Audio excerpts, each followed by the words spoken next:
our relationship with food has never been more dangerous. 1 in 4 Brits are obese, while a staggering 1.6 billion adults worldwide are overweight. And an incredible 1.6 million of us here in the UK suffer from an under-eating disorder. In tonight's Supersize versus Superskinny, we hear from an American who spells out the hell of living with obesity. I'm probably awake and conscious maybe of a 24-hour day, maybe 6 hours. Whilst back home, the treatment course for our anorexia sufferers gets much tougher. Just like, I just don't need this. Oh, whoa! Anna Richardson struggles with a boob workout. Oh. And entering our feeding clinic, Leighton the buffet slayer, and obsessive calorie counter, Lucy. I wouldn't feed that to my worst enemy. They'll spend 5 days under the watchful eye of Dr Christian Jessen, who'll make them face up to the real reasons behind their dangerous eating. It's no longer about what you're eating. It's now about what's eating you.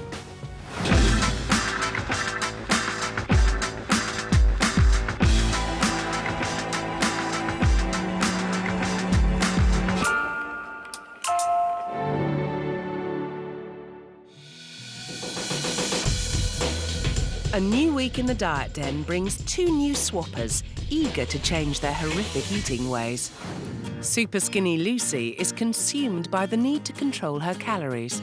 And I guess maybe I am addicted to dieting, because it is what I think about. If we go out, it is the first thing that's at the forefront of my mind all the time, is what can I eat, what can't I eat? You know, I can't have an ice cream with the kids, or I can't have this because I don't know, you know, the calorie content. Because I've done it for so long and this habit is just embedded in me, you know, it's hard to break. What started as a post-birth diet plan has gone too far, and she's now at the mercy of the kitchen scales. The habit that I'm into now is the result of the diet that I did. It was incredibly regimented. I weighed everything out, breakfast, lunch and tea, to know exactly how much I was taking in. And that's just formed this really bad habit of weighing everything and the need to weigh everything and know what I'm having. Luckily for Lucy, she's found our feeding clinic just in time. She's already undergone a full medical to ensure she's up to the challenge. Right, we're going to start off straight away. First up, Christian wants to see just how light 28-year-old Lucy is. 109 pounds exactly, OK? Lucy is 7 stone 11, which puts her in the underweight BMI range. I'm really concerned, actually, about your attitude and your control and your psychology about food. It's showing really some quite alarming signs. Everything is a thought process, a calculation, a calorie count, a fat content count, yeah? Lucy dreads her daughter following in her footsteps. There is an absolute risk, I think, if I don't sort myself out now, that longer term it'll have an effect on her, and if it does have an effect on her as she grows up,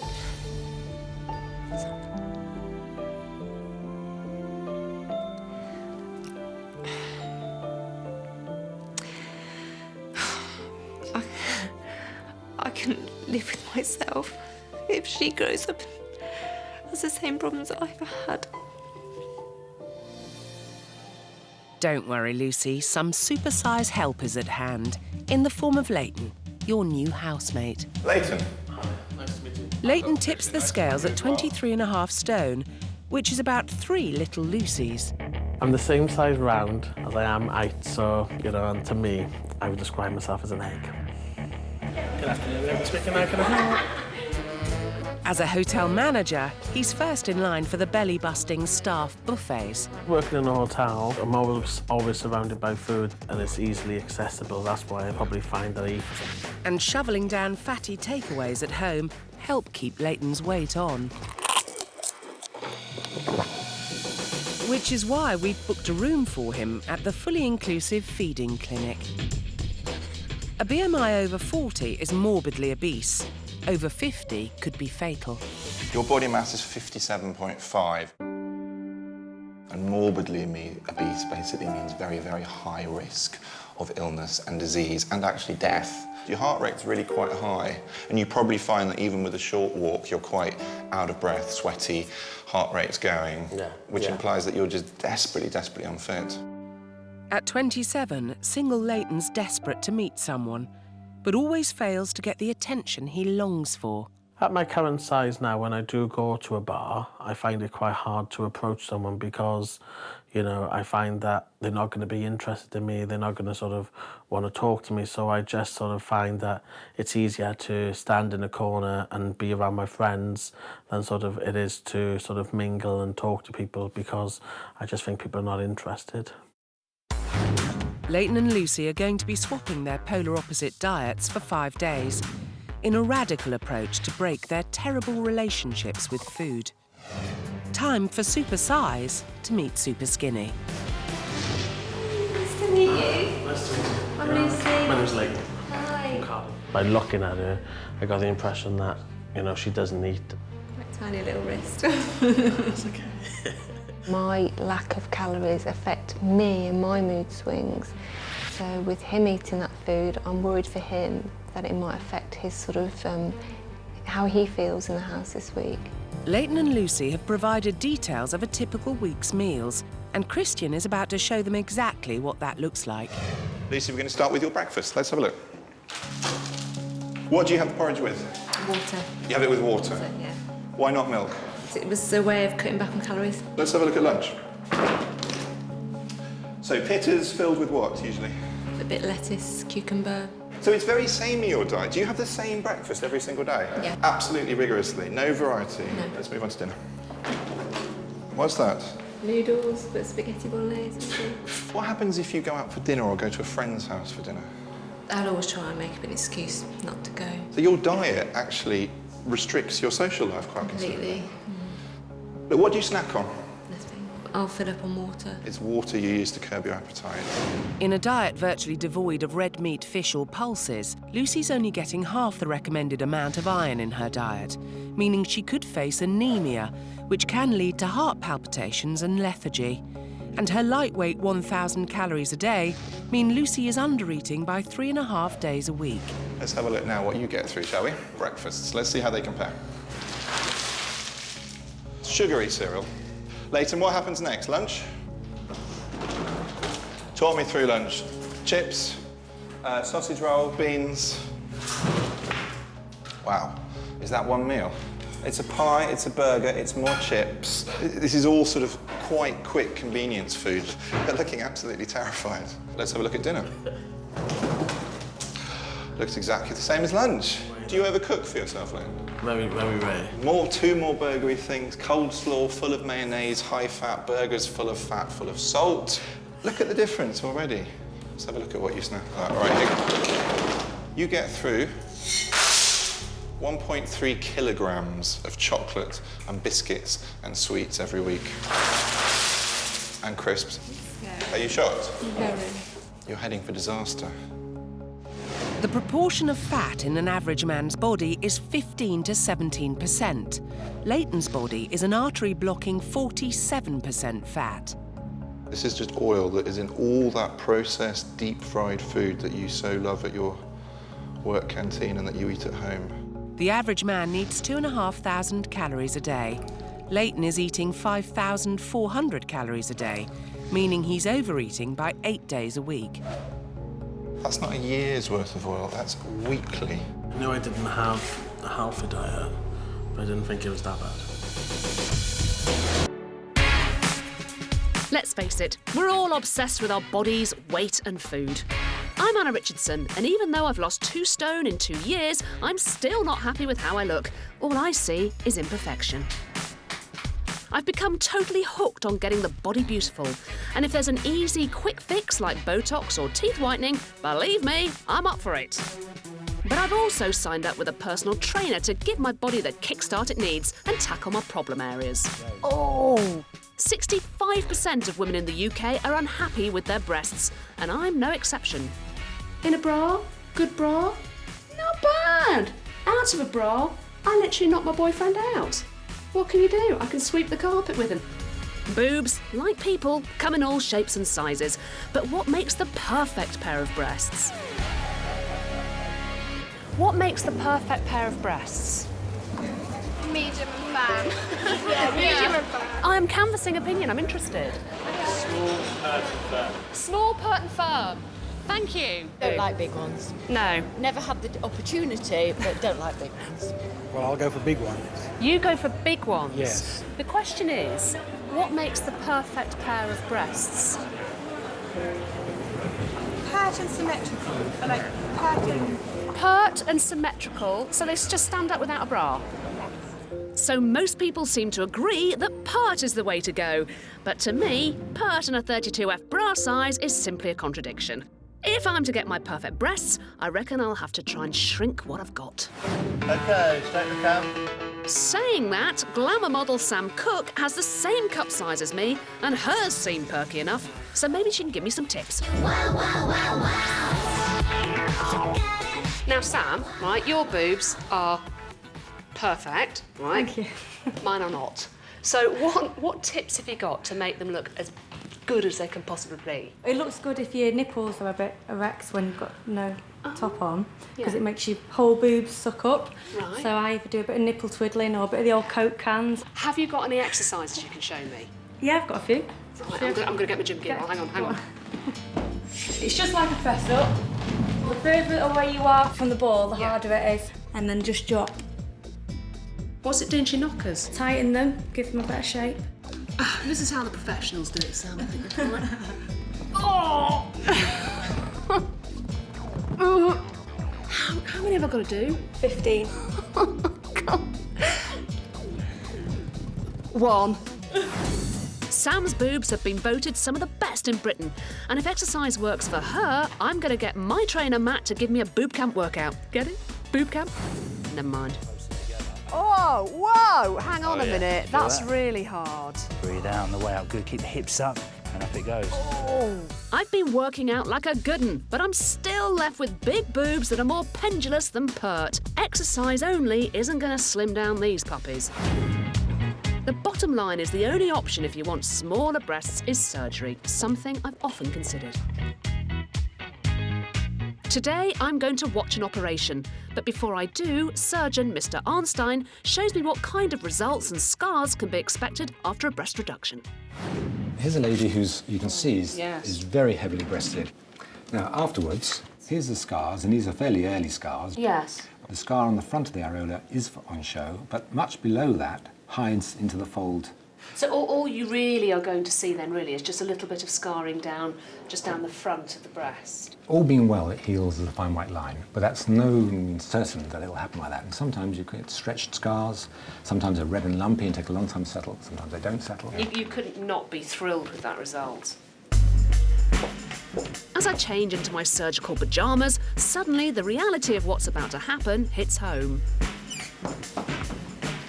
I'm freaking a little bit about this. I have watched other surgeries, but for some reason this one is hitting home a bit more. I think it's because it's something that I'm genuinely thinking about. And also, maybe it's something to do with the fact it's breasts. It's integral to being a woman. And you've wanted them all your life, and then suddenly you're going, bye-bye. So, yeah, freaking a bit. Find out later how I get on observing a breast reduction procedure firsthand.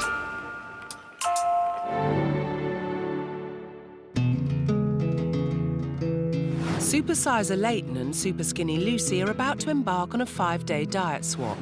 It's the first dinner and a healthy stir-fry for Leighton, while Lucy gets a Chinese takeaway, sweet and sour chicken balls, egg-fried rice, spring roll, barbecued ribs, sesame prawn toast, and chips. How are you feeling? You know, I thought it would be really easy to just throw it down, but I suppose when you're used to eating such a small amount with a small stomach, to try and then, and because rice is quite filling on its own anyway. Eating Leighton's calorie-laden diet is a real challenge for Lucy, as she's kept her diet so tightly controlled for so long. But I need her to embrace the concept of the diet swap so she realises that she can eat more and that it's going to do her good. It's not long before it all gets too much for Lucy. Doing really well.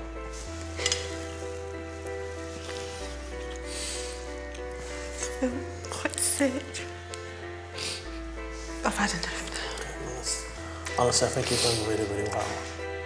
But the hardest part of that was watching Lucy struggle. It made me feel, I don't know, a little bit guilty, I suppose, to think that, you know, I put her through that and made her feel that way. It's just grease. Just all it was in my mouth. Swimming is just a coat of grease. I wouldn't feed that to my worst enemy. But after a good night's sleep, Lucy seems happier to tackle a Leighton-style breakfast, chocolate and cola. Leighton isn't so keen on being given, well, gruel. I have to say, that was,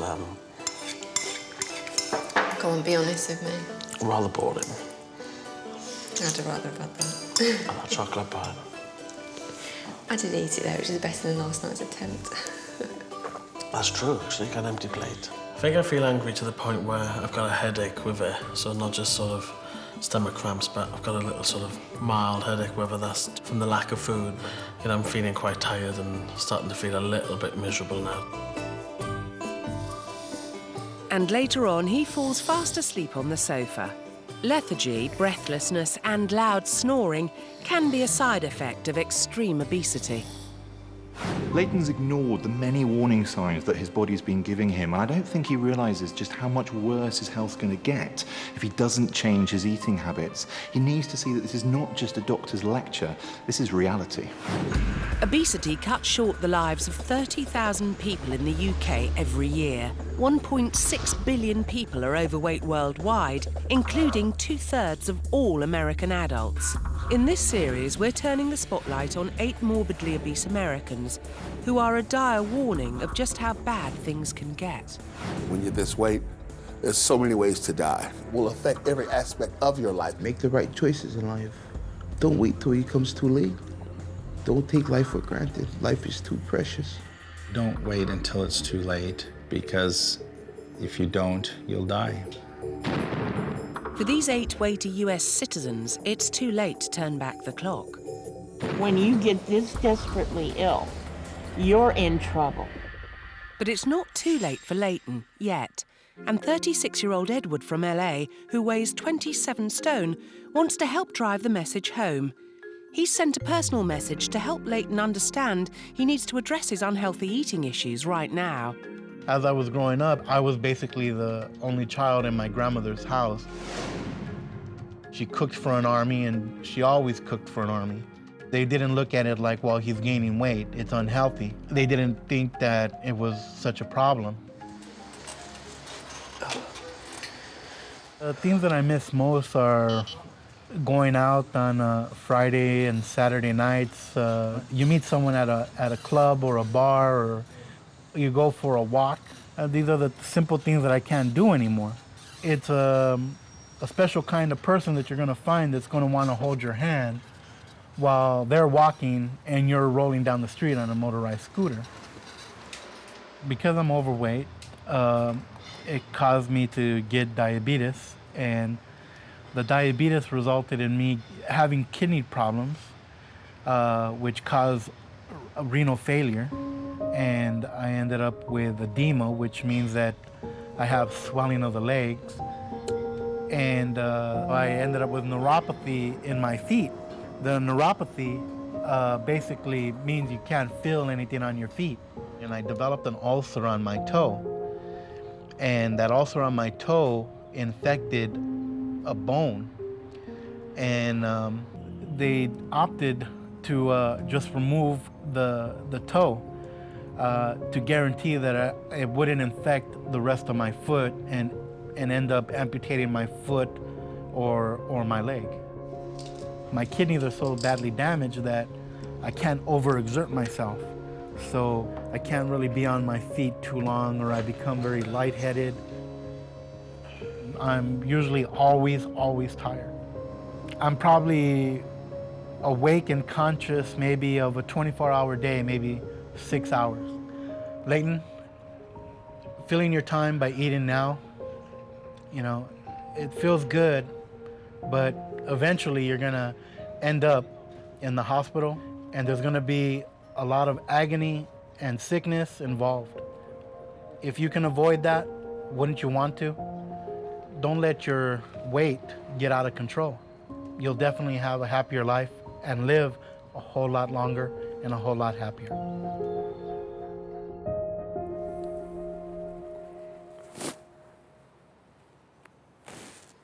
watching the video, and you know, I can already relate to some of the things he said, and you know, I think to the point where, you know, I do find that I'm sleeping quite a lot in the afternoon, and you know, already I'm finding it a struggle sometimes to, you know, to go out walking with friends. But the problems are all exactly the same problems that you will experience if you don't change anything. You know, I was prepared for the hunger side, but I wasn't prepared for the emotions of doing this. What drives you to eat, because it's not hunger most of the time, it's something else. And I think if you can get back in touch with those emotions, then you're well on your way to changing them.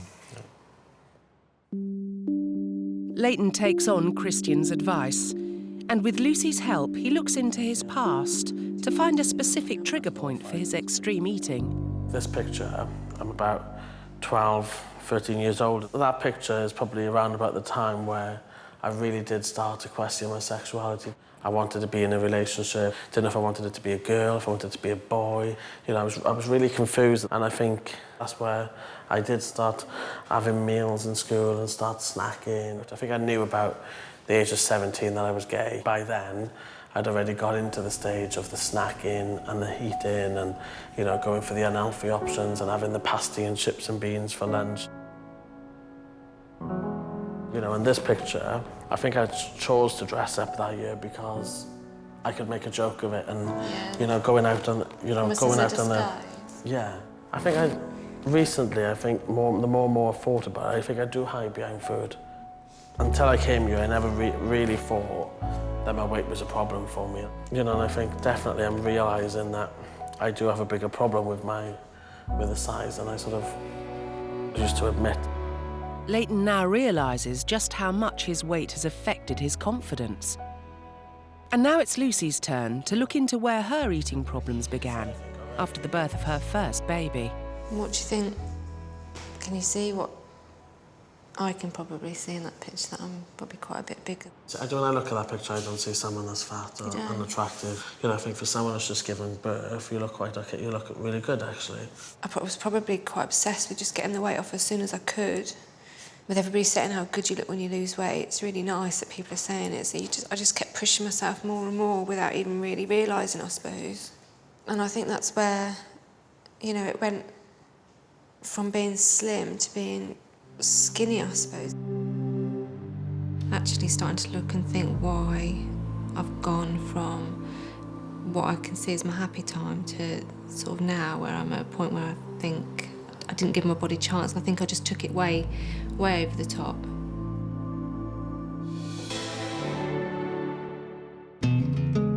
Supersize Leighton and Superskinny Lucy are 3 days into their diet swap. A new day dawns, but even though Leighton has had a breakthrough, it doesn't make Lucy's watery, low-calorie porridge any easier to stomach. Oh, it stinks. It stinks really bad. So would you seriously have porridge 7 days a week? Mm-hmm. Or would never ever change? Never have anything else? No, not really. The lack of variety in Lucy's diet is her way of keeping tight control over her calorie intake. But she didn't always have issues with food. Before Lucy had her first child, Katie, she'd been a healthy size 12 to 14, but her post-baby body made her desperately unhappy. The trigger with my weight loss was having my children and actually going on a diet, I suppose you'd call it. And that's what I think started the whole thing with losing weight, and then the need to lose more weight as people were saying I look good. Just keep thinking, I'll lose a few more pounds, I'll lose a few more pounds. And then before you know it, it's out of control. Lucy's rigid control of her diet comes from a deep fear of gaining weight. Christian's concerned that she hasn't grasped the reality of where her constant undereating could lead, so he decides to show her. Let me show you a picture. Oh. That's someone who actually is anorexic. It's disgusting. And who has, you know, purposefully undereaten. It's skeletal, and the reason it looks skeletal is because all the muscle has just been, you know, reabsorbed by the body in a desperate attempt for it to get some energy. My worry is that your level of control and paranoia over what you eat may well mask any sense of reality, so that you do get to that stage without even realising it. I can see it now and see that it's not, I don't want to look like that. If my daughter came home looking like that. You'd be extremely worried, wouldn't you? Yeah. I can see now what everybody's been telling me. You just need to relax about your food. You need to enjoy it. You need to just let go a little bit. Yeah. I've come to really realise now, looking at myself a bit more, that skinny really isn't attractive. You know, it's not what I originally perhaps thought I would be able to get out of it, you know, having this really thin figure. I look at it and I don't want that now, and I certainly don't want my children growing up thinking that that's how they have to look. So I'm slowly starting to come around now, realising that I can eat more and that it's going to be fine.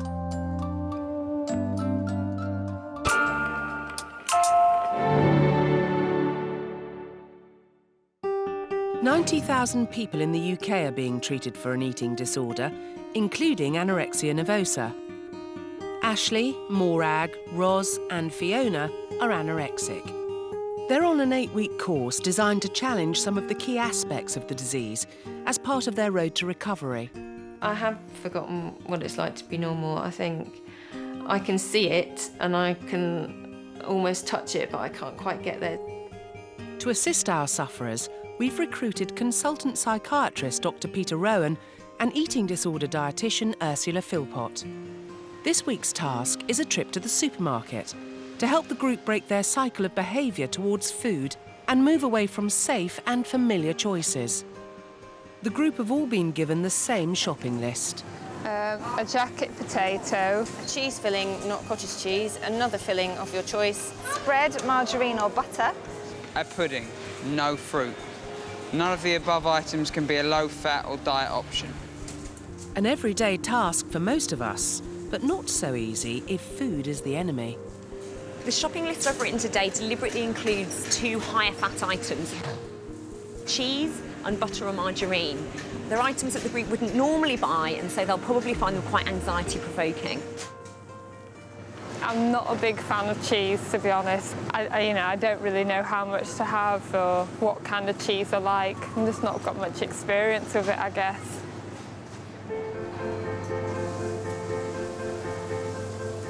Being a mathematician, everything in Fiona's life is a numbers game. Once I've looked at the calories and something, that's it. I know it's in my head and I don't even have to think about it. Today is actually interesting because I'm trying so hard not to look at any of the numbers. I'm just thinking, what is something that I like? But then there's just so much choice that it's really hard to think of what I want. Supermarket shopping with Fiona is an absolute nightmare because we will wander up and down the aisles and she will pick things up and put things down and look at them and then think she's having them, and then she will put something in the trolley and then she'll take it out again because then she decides she doesn't want it. And then by the end of the shop, I find we have precisely 2 items for Fiona that were supposed to be a meal for that night. And it is so frustrating. It feels very much to me when I'm walking around the supermarket like every decision is absolutely crucial, and if I don't get it right, then, you know, something terrible could happen. Shopping is something I like to have control of, so I get what I want when I want, I suppose, and make sure that everything is to my specifications, yeah. So everything on this list, bar a jacket potato, it sort of jumps out at me as something irregular. For 20-year-old Ashley, who's lost 3.5 stone in 3 years, defying this dairy challenge is pushing him out of his comfort zone. I literally have no idea what's in any of this. I just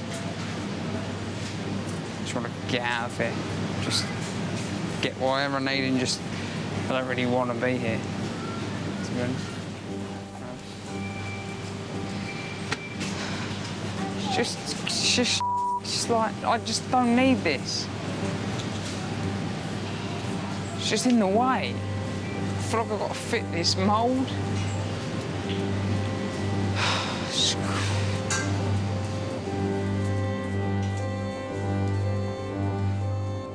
Living with someone with anorexia, I think, a bit like watching, you know, someone you love or whatever behind a big pane of glass, and you're watching them slowly destroy themselves, and you can't do anything to change it.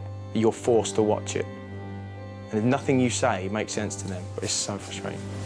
I need to do it, but I'm literally only doing it just because I know that I should. I don't even...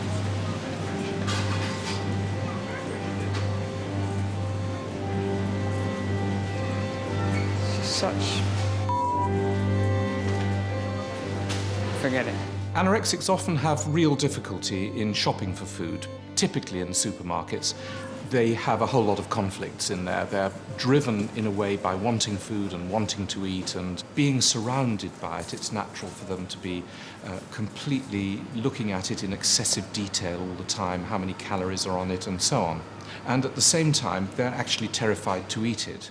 And then the foods themselves are identified as frightening, and even going near them, picking them up, touching them and so on, becomes quite a scary thing for some of them, and they will just keep away from them and not even go and venture close to it. For Ashley, choosing the cheese is proving a real struggle, so Ursula steps in to help him complete his task. What I'm wondering is, can we look at you choosing something different for your toppings, so it's something that's not cheese, if that's easier? Yeah, I mean, something that maybe that I would actually enjoy. Absolutely, and that's fine. We can adapt it that way if that's easier. Yeah. So could I ask you to go back then and get a different topping of your choice, something that you feel you would definitely be able to think about doing at home? That's fine, yeah. I literally wouldn't eat cheese because I don't enjoy it. I figured there'd be no use in me having cheese. So I thought beans was something that I used to enjoy, so I'll try them. That one, that'll do. I've got some chilies, some onion, some courgette. I need a tin of tomatoes and some cumin. 5.5 stone Roz is 37. Her family have lived with her obsession with food for 4 years. I don't think of Roz as being typically anorexic because she actually enjoys her food, but it's just the intense focus on food and what she's eating, what she's going to be buying from the shops, what we're going to be having for dinner. I love it. I love preparing food. I love cooking. Whether or not I'll actually be eating it at the end of the day, it's another matter. It seems that there's not much else in her life that is as important as food. I'm a perfectionist, I suppose. Can I just tell you what bothers me here? It's when other things are on the shelves where they shouldn't be. Do you know what I mean? When people put things back where they don't come from, so that should be up there. And it just, I worry that that's got something in it that the thing that I'm buying might somehow absorb. For 36-year-old mum Morag, the condition is a little more complicated. Describing anorexia without getting angry is actually quite a difficult thing. It's like having another person in the relationship, a very petulant, difficult, temperamental person, because it sets its own guidelines and it won't countenance the idea of operating outside of those guidelines. My trolley is kind of split, if you like, where my things all go on one side and my husband's things all go on another side, just to kind of keep that contamination thing to a minimum. And having it in there, and the cheese, actually, it just worries me, really. It's kind of a sort of a system of beliefs I have built up over time, really, and I know that they are ridiculous. I'm well aware that, you know, things can't be absorbed into other things, but it's just a fear that has just got bigger and bigger and bigger. Some foods that they will come across are really terrifying to them. Typically chocolate, cheese, those sort of high fat and often sugar-containing foods. By the time they get home and they have to eat them, they may or may not actually find themselves able to do so, because the terror by then builds up, the terror of what will happen if they do eat, and therefore they end up very often rejecting foods which they themselves have chosen at an earlier stage. Our courageous class have agreed to face that fear head-on and take on their dairy demon. Roz, how are you? How are you doing? The potato's quite large. But that's fine. I've started, so I'll finish. It's nice to have something that tastes nice, and that you're hungry to eat. I'm surprised it's not as overwhelming as I thought it would be. You're not feeling too anxious or overwhelmed? Not as anxious as I thought now that I've started to eat, so yeah. The anxiety definitely comes in the preparation stages, and afterwards I felt just like okay full, not overwhelmingly full, so I'm quite pleased with myself now, to be honest. As the group finish their main, Morag makes a breakthrough that gives everyone a boost. And Morag, I was interested to know how long it is since you've eaten a jacket potato with butter and cheese. Tens of years, not, you know, even... Sorry, it's making me... It's fine. I'm sorry. No, don't worry, that's fantastic. It's fantastic. I know. You had a really positive attitude about it as well, and you've done really, really well. I mean, it is a big deal. I wasn't crying because I was upset or anxious about what I did. It was tears of amazement and pride, I suppose, that I'd actually been able to do it, and that people were saying, you know, you've done really well. You know, people haven't said that very often to me, and meant it in my life. So it really meant a lot to, you know, to be supported. And Ashley, how's it going down? I feel bad for feeling good. You see what I mean? Yeah, absolutely. Yeah. Oh, yeah. Welcome to the dark side. One thing I am trying to do is to just sit with feelings of anxiety, and I try and do things like I compare myself to a taxi driver who drove me here this morning. He said he sits in his car for 12 hours a day, and he wasn't huge, and he ate his bacon butties in the morning, and I think, well, he can do it, you know, I can. So. If you've been affected by any of the issues raised, go to our website, channel4.com/health.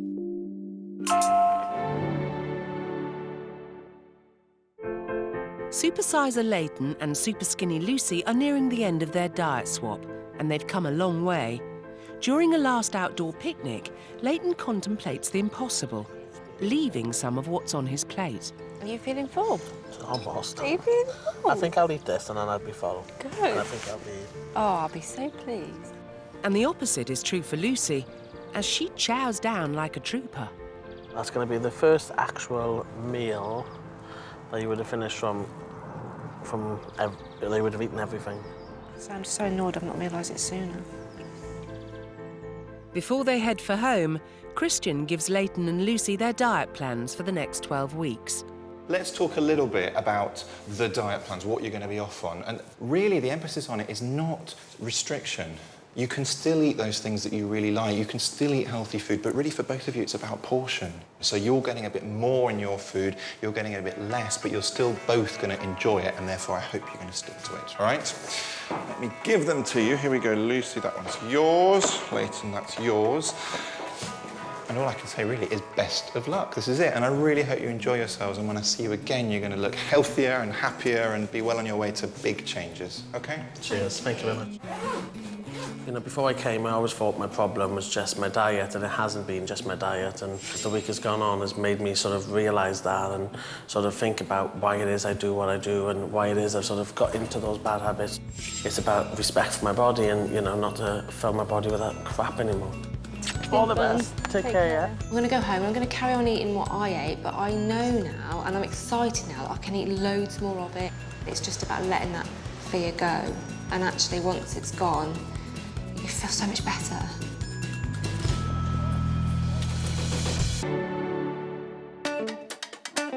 "65% of women in the UK are unhappy with their breasts, and for a while now I've considered undergoing surgery to change what I was born with.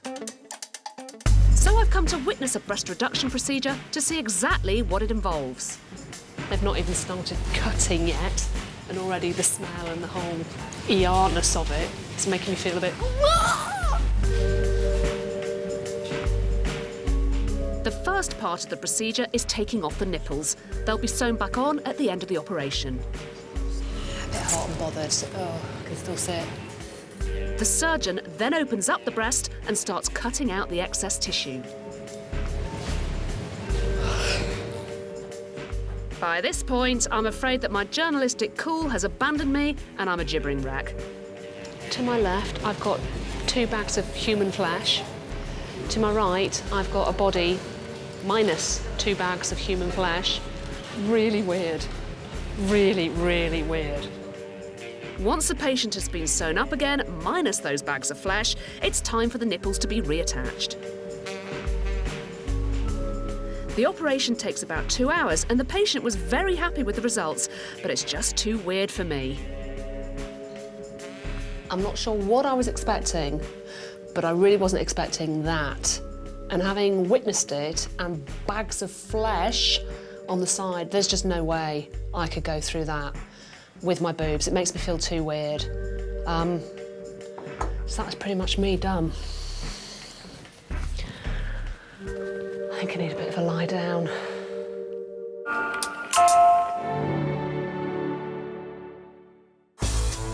For 1 week, Leighton and Lucy completely swapped diets in an attempt to end their bad eating habits.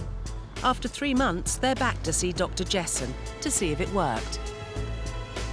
It was really difficult at first, but I knew why I needed to make the changes, so, you know, that spurred me on. I definitely know I've lost weight and I can see it in certain parts of my body. I'm quite looking forward to getting that final weight in. Leighton, it's lovely to see you again. You absolutely do look smaller, shall we say. Thank you. Considerably. What did you find hardest to do? I think the hardest thing was breaking some of the habits. So, for example, sitting in front of the tally, being lazy, snacking. And how did you break those habits? I think it was from just determination, because this is something I've wanted to do and just needed something to give me that kick at the backside and give me that motivation that I needed. What were you hiding from before? I think probably myself. I always just thought, oh, well, you know, I'm big. You know, big people are generally known for being quite lively and bubbly, and I suppose I hid behind that and hid behind the habits and sitting in front of the TV, whereas now I quite enjoy going out and much more confident, and, you know, I now know that if I really want to achieve something, I can. Lucy, it's good to see you again. You're looking a changed lady. Thank you. Feel it. Difficult 3 months or smooth sailing? Yeah, no, it has been really hard. Because really it wasn't just about the food for me, it's about overcoming the issues that were sort of going around in my head and the way I thought about food. So that was the biggest hurdle for me. Well, with you, it was all about control, wasn't it? And this very rigid control that you had with what you allowed yourself to eat. Has that now relaxed somewhat? Yeah, absolutely. It was just the most amazing feeling, and it really did feel, as corny as it sounds, it really felt like this big weight had just been lifted. When I think back to what I was eating, I don't know how I physically got through the day, and I think that's, you know, now I can see that's why I was tired, that's why I was irritable, and then it took, you know, just a matter of a week to just flick a switch, and now it's all turning around and it's fantastic. After 12 weeks, it's time for the pair to be reunited. Hey, look at you! Hello! How are you? Nice to see you! Good. Look at you. You look amazing! How are you doing? Give us a twirl. Do you feel more confident? Oh, much better. Yeah, much better. I do too. Do you have more energy and things? Oh, like you wouldn't believe. Take me. Do you sleep as much as you do? No. My snoring is so much better. Time to butt in. Good to see each other again? Yeah, definitely. How do you think he's looking? He looks amazing. It's quite dramatic, isn't it, I think? Yeah, absolutely. I'm very happy with both of you, is the first thing I want to say, really, really, really, because I think never have two people embraced this more and just worked out your own little personal issues and foibles and things and dealt with them. So, Lucy, don't even look like that, really. I don't even have to pretend I'm happy. 6 pounds increase. Really? Yep. 2 inches around your tummy. That's great. And a whole different person altogether. It really, that's fantastic, believe me. This guy, in fact, I'll just go straight in with 3 stone, 5 pounds you have lost. That's impressive. And you've lost 4.5 inches around your tummy. Yeah, I felt I got this more. Yeah, are you pleased with that? Yeah, definitely. That's amazing. I know, it's pretty good. I'm delighted. I really am delighted. Yeah. That's a real result. I mean, that's more than I expect for either of you, to be honest. So, you know, I'm a happy doctor. Cheers, thank you. Thank you. You're going to keep this up now? Definitely. I'm really pleased, really, really pleased. You know, you think £6 doesn't sound a lot, but to me it's such a big achievement. You know, it's 12 months ago, £6 would have been the end of the world. And I'm just so proud of myself. I set myself a goal of being around 15 stone, you know, by sort of within the next 8 months. So I think getting the results today has made me realise that, you know, I can achieve it and I'm going to achieve it. And